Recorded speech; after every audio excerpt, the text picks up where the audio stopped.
ಕಲಬುರಗಿ ನಗರದ ಸೇಡಂ ರಸ್ತೆಯಲ್ಲಿರುವ ಸಕ್ಸೇಹಿ ಶಿಕ್ಷಣ ಸಂಸ್ಥೆಯ ಸ್ಕೂಲ್ ಆಫ್ ನರ್ಸಿಂಗ್ ಕಾಲೇಜಿನಲ್ಲಿ ಅಂತಾರಾಷ್ಟ್ರೀಯ ದಾದಿಯರ ದಿನಾಚರಣೆಯನ್ನು ಅದ್ದೂರಿಯಾಗಿ ಆಚರಣೆ ಮಾಡಲಾಯಿತು. ಕಲಬುರಗಿ ನಗರದ ಸೇಡಂ ರಸ್ತೆಯಲ್ಲಿರುವ ಎಚ್ಕೆಇ ಶಿಕ್ಷಣ ಸಂಸ್ಥೆಯ ಸ್ಕೂಲ್ ಆಫ್ ನರ್ಸಿಂಗ್ ಕಾಲೇಜಿನಲ್ಲಿ ಅಂತಾರಾಷ್ಟ್ರೀಯ ದಾದಿಯರ ದಿನಾಚರಣೆಯನ್ನು ಅದ್ದೂರಿಯಾಗಿ ಆಚರಣೆ ಮಾಡಲಾಯಿತು. ಸಮಾರಂಭದಲ್ಲಿ ಭಾಗವಹಿಸಿದ್ದ ಎಂಆರ್ಎಂಸಿ ಕಾಲೇಜಿನ ಡೀನ್ರಾದ ಡಾಕ್ಟರ್ ಶರಣಗೌಡ ಪಾಟೀಲ್ ಹಾಗೂ ಗಣ್ಯರು ಆಧುನಿಕ ಶುಶ್ರೂಷೆಯ ಪ್ರವರ್ತಕರಾದ ಫ್ಲಾರೆನ್ಸ್ ನೈಟಿಂಗೇಲ್ ಅವರ ಭಾವಚಿತ್ರಕ್ಕೆ ಪೂಜೆ ಸಲ್ಲಿಸಿ ದೀಪ ಬೆಳಗಿಸುವ ಮೂಲಕ ಕಾರ್ಯಕ್ರಮವನ್ನು ಉದ್ಘಾಟಿಸಿದರು.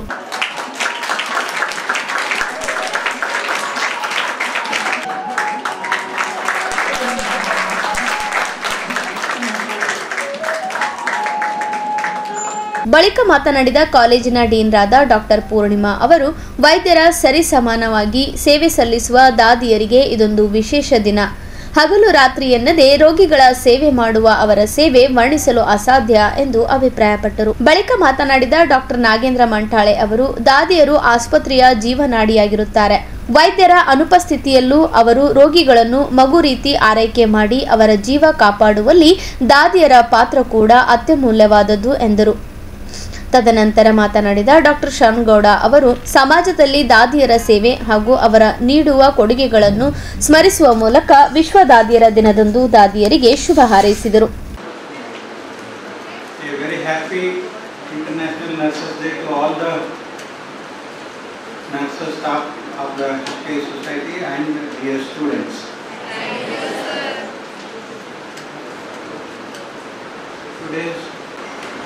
Few of the older students may be sitting here wondering why every year we do celebrate this day. Find that one of the nurses in the early days, by name Florence Nightingale, humans and the people to come in that profession to emulate them. And why not me also? You should ask yourself that question, that why I should also not try to become in that. So that is the motto to celebrate any days.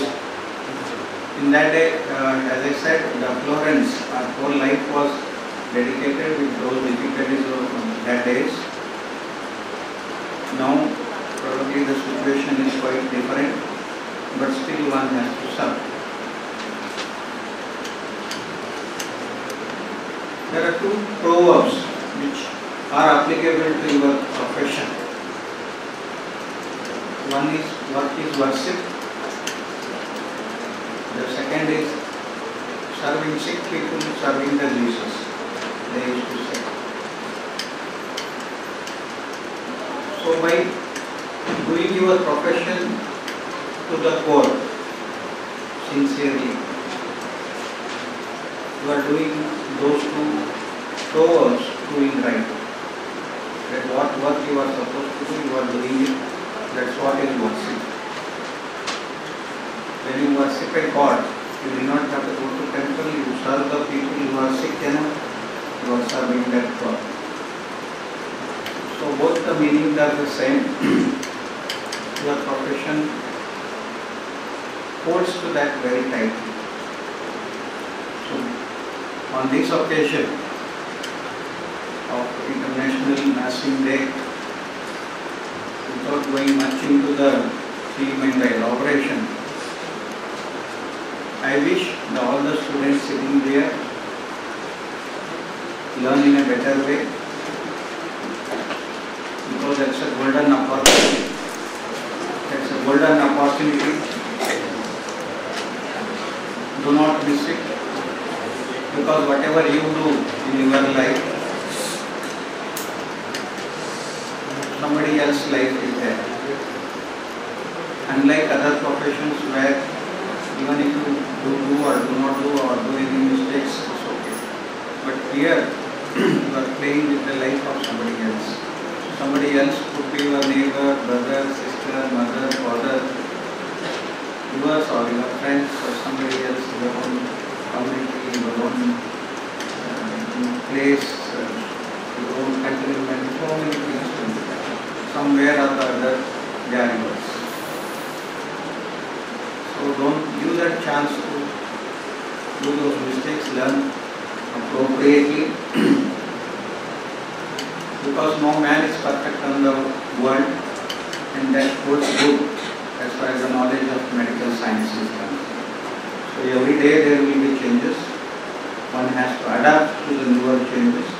So one has to learn the new things and see that whoever comes to you seeks to your advice, seeks your treatment. You can do maximum possible. You cannot do everything. ಮೊದಲಿಗೆ ನಾವು ಇವತ್ತು Florida ಅವರ ನೆನಪಿಗಾಗಿ ಅವರ ದಿನಾಚರಣೆಯನ್ನು ಆಚರಿಸ್ತೇವೆ. International ದಿನಾಚರಣೆಯನ್ನು ಆಚರಿಸ್ತೇವೆ. ಯಾಕಪ್ಪ ಇಷ್ಟು ಮಹತ್ವ ಅವರಿಗೆ ಬಂತು ಅಂದರೆ ಅವರು ತಮ್ಮ ಜೀವನ ಪರ್ಯಂತ ಮಾಡಿದಂಥ ಕಾರ್ಯಶೈಲಿ ನೋಡಿದ್ರೆ ಒಂದಲ್ಲ ಎರಡಲ್ಲ. ಅವತ್ತಿನ ಕಾಲದಲ್ಲಿ 1856ರಲ್ಲಿ ಯುದ್ಧ ಆದ್ಮೇಲೆ ಇಡೀ ರಾತ್ರಿಯಿಂದ ಅವರು ಲ್ಯಾಂಪ್ ಹಿಡ್ಕೊಂಡು ರಾತ್ರಿ ಯುದ್ಧದ ಜಾಗದಲ್ಲಿ ಹೋಗ್ಕೊಂಡು ಪೇಷಂಟ್ಗಳು ಯಾರ್ಯಾರ ಸಿಕ್ ಪೇಷಂಟ್ಗಳಿಗೆ ನೋಡ್ಕೊಂಡು ಟ್ರೀಟ್ಮೆಂಟ್ ಕೊಡ್ತಾ ಇದ್ರು. ಅದಕ್ಕೆ the lady with the lamp ಅಂತ ಅವ್ರಿಗೆ ಹೆಸರು ಬಂತು. ಅದೇ ರೀತಿಯಾಗಿ ಅವರು ಸುಮಾರು ಕಾಲ ಅವ್ರು ಮಾಡ್ಕೊತ ಒಂದು ಇತಿಹಾಸ ರಚಿಸಿದ್ರು ನಿಮ್ಮ ನರ್ಸಿಂಗ್ನಲ್ಲಿ. ಏನಂದರೆ ಮಾಡರ್ನ್ ನರ್ಸಿಂಗ್ ಮೆಡಿಸನ್ ಅಂತಂದು ಸ್ಥಾಪನೆ ಮಾಡಿದ್ರು. ಇವತ್ತು ನೀವೇನು ಓದ್ತಾ ಇದ್ದೀರಿ ಇವೆಲ್ಲ ನರ್ಸಿಂಗ್ ಅವರು ಅಳವಡಿಸಿದಂಥ ನರ್ಸಿಂಗ್. ಅದೇ ರೀತಿಯಾಗಿ ಅವರು ತಮ್ಮ ಇರುವ ದಿವಸ ತಮ್ಮ ಜೀವನ ಪೂರ ಸೇವೆಗಾಗಿ ಮಾಡಿಬಿಟ್ಟು ಅವರು ಸಾವು ಹೋದ ನಂತರೂ ಅವ್ರ ನೆನಪು ಉಳಿತು. ಅದಕ್ಕೆ ಹಿಂದಿನವರು ಈ ಜೀವ ಹೇಳ್ತಾರಲ್ಲ, ನಮ್ಮ ಉಸಿರಿರುವವರೆಗೂ ಒಂದು ಹೆಸರು ಮಾಡಲಿಕ್ಕೆ ಹೋಗ್ಬೇಕಂತ. ಆ ರೀತಿಯಾಗಿ ಅವ್ರು ಇರಲ್ದಿರಲಿ ಅವ್ರ ನೆನಪಿಗಾಗಿ ಇವತ್ತು ನಾವು ಇಂಟರ್ನ್ಯಾಷನಲ್ ಡೇ ಮಾಡ್ತಾ ಇದ್ದೀವಿ. ನಾವು ಮುಂದೆ ನಿಮ್ಗನ್ನು ಇಂಥ ಒಳ್ಳೆಯ ಅಪಾರ್ಚುನಿಟೀಸ್ ಇದೆ. ನರ್ಸಿಂಗ್ ಸಾಮಾನ್ಯ ಕೋರ್ಸ್ ತಿಳ್ಕೊಬೇಡ್ರಿ. ಯಾಕೆಂದರೆ ಇವತ್ತೆಲ್ಲ ಕಡೆಯವರು ನೀವು ಕಾರ್ಪೊರೇಟ್ ಹಾಸ್ಪಿಟ್ಲ್ಗಳು ಅಡ್ಜಸ್ಟ್ ಆಗಿದ್ದವು. ಹಳೆವಿ ಉಳಿಯೋದು ನಿಮ್ಮಲ್ಲೇ ಅದ, ನಿಮ್ಮ ಕೈಯಲ್ಲಿ. ನಾವು ಡಾಕ್ಟರ್ಸ್ಗಳೇನು ನೋಡ್ತೇವೆ, ಪ್ರಿಸ್ಕ್ರಿಪ್ಷನ್ ಮಾಡಿ ಹೋಗ್ತೇವೆ. ಆದರೆ ಪೇಷಂಟ್ ಬಾಂಡೆಡ್ ರಿಲೇಷನ್ ನಿಮ್ಮ ಜೊತೆನೇ ಇರ್ತದೆ. ಯಾಕಂದರೆ ಬೆಳಗ್ಗೆ ಹಿಡಿದು ಸಾಯಂಕಾಲ ತನಕ ಅವರನ್ನು ನೋಡ್ಕೊಂಡು ಕಾಪಾಡಿಕೊಂಡು ಅವರಿಗೆ ಮನೆಗೆ ಹೋಗೋವರೆಗೂ ನೀವೇ ಅವರನ್ನು ಕಾಯ್ದುಕೊಂಡು ಹೋಗ್ತೀರಿ. ಆ ಕಾರಣಕ್ಕಾಗಿ ನೀವೇ ಅವರಿಗೆ ದೇವರ ಪಾಲಾಗಿರ್ತೀರಿ. ಯಾಕಂದರೆ ಅಲ್ಲಿ ನೀವು ಯಾವಾಗ ಭೇದ ಭಾವ ಮಾಡೋದಿಲ್ಲ, ಯಾವ ಜಾತಿ ಭೇದವನ್ನು ಮಾಡಲ್ಲ. ಆ ಕಾರಣಕ್ಕಾಗಿ ನಿಮ್ಮದು ಕೋರ್ಸ್ ಭಾಳ ಮಹತ್ವದಾಗಿದೆ. ಆದ್ದರಿಂದ ಭಾಳಷ್ಟು ನಿಮ್ಮ ಇದು ಹೇಳ್ಬೋದು, ಆದರೆ ನನಗೆ ಸಮಯ ಕಡಿಮೆ ಇರೋದ್ರಿಂದ ಆಮೇಲೆ ನಿಮ್ಗೆ ಒಳ್ಳೆಯ ಅವಕಾಶ ಇದೆ. ನಮ್ಮ ಸಂಸ್ಥೆಯಲ್ಲಿ ನೀವು ಒಳ್ಳೆಯ ಕಾಲೇಜಿನಲ್ಲಿ ನೀವು ಇದು ಮಾಡಿದ್ರಿ, ಕೋರ್ಸ್ ನೋಡಿದ್ರಿ. ಇಲ್ಲಿ ಎಲ್ಲ ರೀತಿ ಫೆಸಿಲಿಟೀಸ್ ಇದೆ, ನಿಮ್ಗೆ ಅವಕಾಶ ಇದೆ. ನಮ್ಮ ಬಸವೇಶ್ವರನಲ್ಲಿ ಸಾಕಷ್ಟು ಪೇಷಂಟ್ಸ್ಗಳು ಬರ್ತಾ ಇದ್ದಾವೆ. ನೀವು ಅವರನ್ನು ದಿನನಿತ್ಯ ಹೋಗ್ತಿರ್ತೀರಿ ಕ್ಲಿನಿಕಲ್ ಸೈಡ್. ಬೇಕಾದಷ್ಟು ನೀವು ಅವರನ್ನು ನಂದಂಥ ಪೇಷಂಟ್ಗಳನ್ನು ನೀವು ಎಲ್ಲರೂ ಬರೀ ಅವ್ರಿಗೆ ಕ್ಲಾಸಿಕಲ್ ಟ್ರೀಟ್ಮೆಂಟ್ ಅಂದರೆ ಮೆಂಟಲಿ ನೀವು ಸ್ಟೇಬಲ್ ಮಾಡಿದ್ರೆ, ನೀವು ಮೇಡಮ್ ಹೇಳಿದ್ರಲ್ಲ physical and mentally how to be very stable ಅಂತಂದು ಅವ್ರಿಗೆ ನೀವು ಮೆಂಟಲಿ ಸ್ಟೇಬಲ್ ಮಾಡಿದ್ರೆ ಸಾಕು. ಅವ್ರಿಗೆ ಟ್ಯಾಬ್ಲೆಟ್ಸು ಬೇಕಾಗಿಲ್ಲ, ಏನೂ ಬೇಕಾಗಿಲ್ಲ. ಅದಕ್ಕಾಗಿ ನಾನು ಹೇಳೋದೇನಂದ್ರೆ ನೀವು ಸತತವಾಗಿ ನೀವು ಸಿನ್ಸಿಯಾರಿಟಿಯಾಗಿ ನೀವು ಈ 4 ವರ್ಷ ಅವಧಿ ನೀವು ನರ್ಸಿಂಗ್ ಕೋರ್ಸ್ನಲ್ಲಿ ಯಾವತ್ತೂ ನೀವು ನಿಮ್ಮ ಡ್ಯೂಟಿಯಲ್ಲಿ ಲೋಪ ಮಾಡಬೇಡಿ.